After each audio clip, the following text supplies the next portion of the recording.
Un peuple pour se construire se fonde sur 6 principes fondamentaux, à savoir ce théorie, sa culture, son idéologie, son paradigme, ce concept, son histoire. C'est ça qui fait en sorte que même après 10 000 ans, le chinois reste chinois, l'indien reste indien, l'arabe reste arabe, l'occidental reste occidental.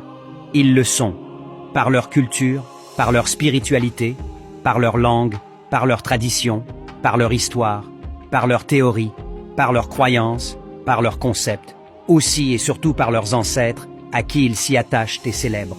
Quant à nous, Africains, en 500 ans seulement, nous sommes devenus arabes, occidentaux, chinois, indiens. On veut vivre dans la peau de tout le monde, sauf dans notre propre peau. Notre culture se perd, nos traditions disparaissent, nos ancêtres sont reniés et oubliés, nos langues meurent, notre histoire est falsifiée, notre spiritualité est diabolisée. Nous avons perdu nos racines, nous avons perdu notre identité.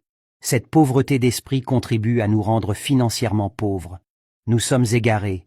Égarés physiquement, égarés psychologiquement, égarés intellectuellement, égarés culturellement, égarés économiquement.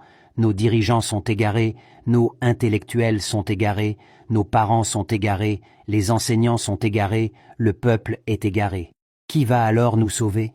L'Afrique a besoin d'un sauveur, d'un héros. Cet héros, c'est toi. Ce texte peut être imprimé et collé dans la chambre des enfants africains. Ils doivent comprendre qu'ils ont une responsabilité.